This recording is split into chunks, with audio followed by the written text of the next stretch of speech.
Tanpa melengahkan masa lagi, dengan tajuknya Cost of Living Impact of Public Wellbeing, dipersilakan pelajar daripada Sekolah Menengah Sains Alam SHAH, Saudara Muhammad Iman FAKHRULLAH bin Muhammad FAUZI. Dipersilakan. Ladies and gentlemen, before I start my speech here today and present to you about my findings, right, I want to do a bit of a survey, a questionnaire somewhat, and all of you can really participate. You don't really have to raise your hands, you don't have to shout your answers. I just want you to really say to yourself and answer to yourself only, right? Answer these questions. Who here knows someone, or is there someone who knows that they are struggling with rent, that they can't pay their rent? Who here knows that there is someone out there that is struggling with paying their tuition fees, their student loans? Who here knows, or is there someone who has to skip meals multiple times a week because they can't afford to pay? They don't have enough money to pay for the food.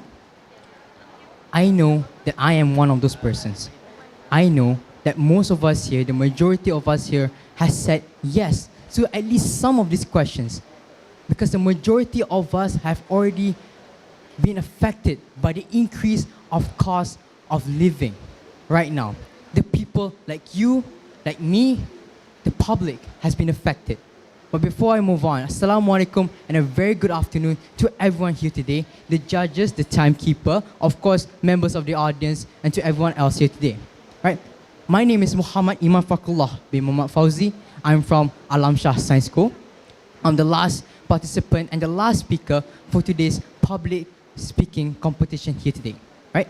So, without further ado, let's just continue with my speech here today. Right? My topic is cost of living's impact on the public's well-being. Right? So let's move on. So in general, when you look at countries around the world, nations around the globe, right? In the heart and in the core of each of these countries and nations, what's important and the most important thing in their country is the people, the society and the community and the public. They are the ones who have laid the foundations towards the country. They are the ones who have developed the country. They are the ones who are leading the country. That's the society, the people inhabiting the country in itself. This is the people and these are the public. So governments, countries, nations around the globe ask these people, the public, they go to them and they ask, how are you? Have you eaten? How's school? They ask these people and they answer, well, I'm fine, thank you. I've eaten. The food is affordable. School is affordable, right? Housing, affordable. Well, I'm sorry, let's forget about those dreams, right? Because that was 2 or 3 decades ago. Fix your clocks. Because right now, in our reality right now, we're dealing with problems. Right now, the responses of the public is more towards like, I'm in debt. I don't have any more money. I don't have enough money for me to pay off my rent. I don't have any more money for me to spend on my student loans, on to pay my, tuition fees, my food, my rent. Those have all increased. I don't have enough money to pay all of them. This is the public's reaction towards the rising cost of living and what they answer to these nations, right? So what's the well-being of the public? What's the connection between the rising cost of living towards the well-being of the public in general?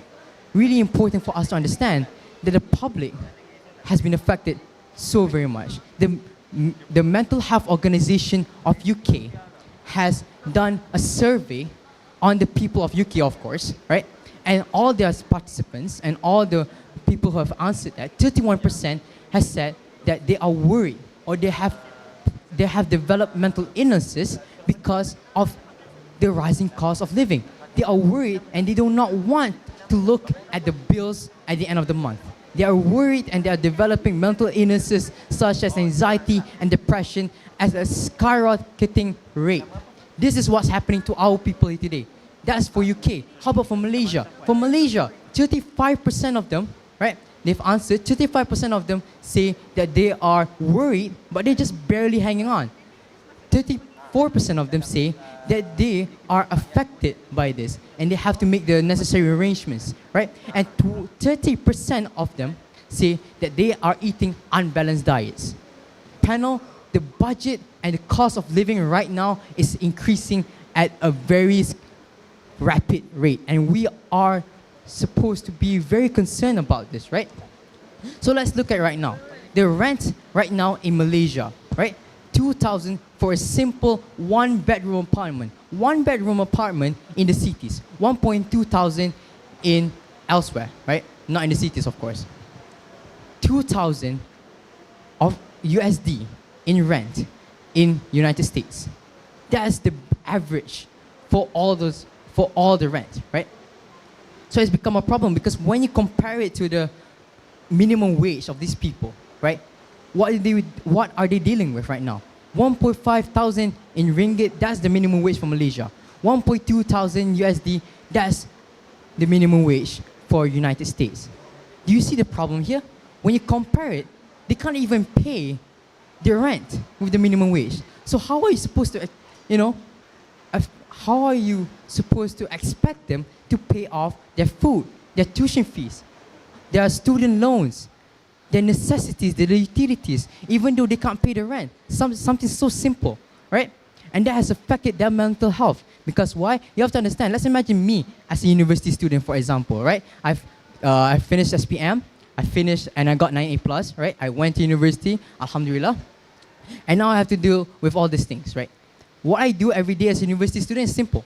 I go to lectures, I do my coursework, I study and all these things. I have to pay out my rent, right? I have to go to my part-time job, and all these things have already put enough stress on me, right? I'm already burdened by this.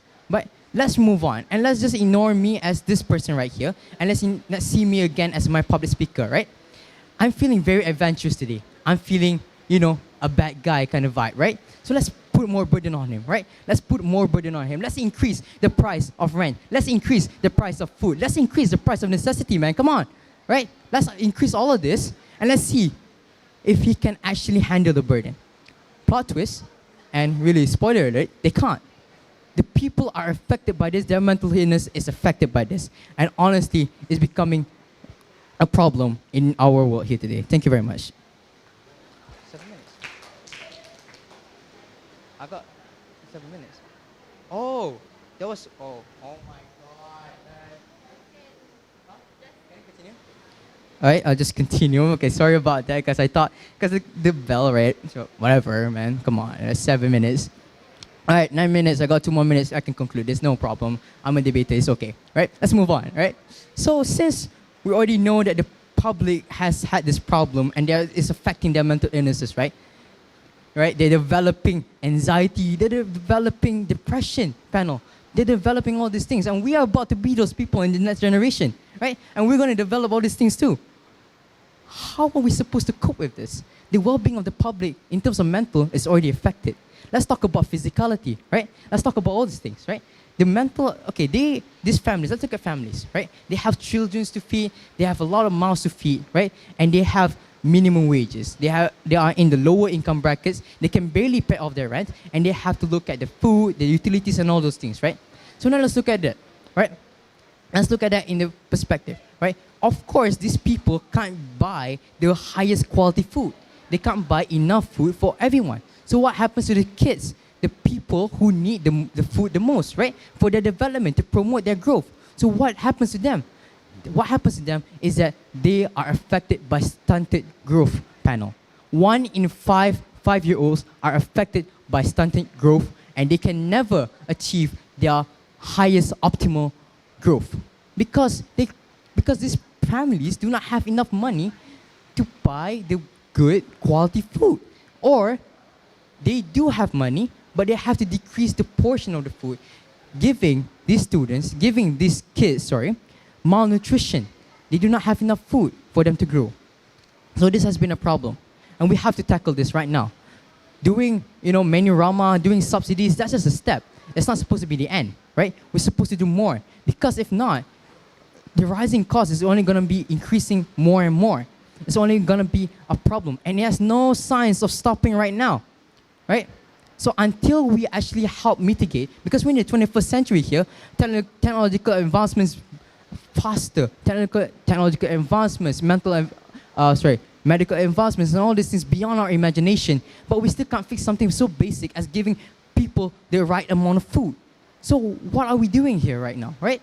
So we have to take the necessary steps.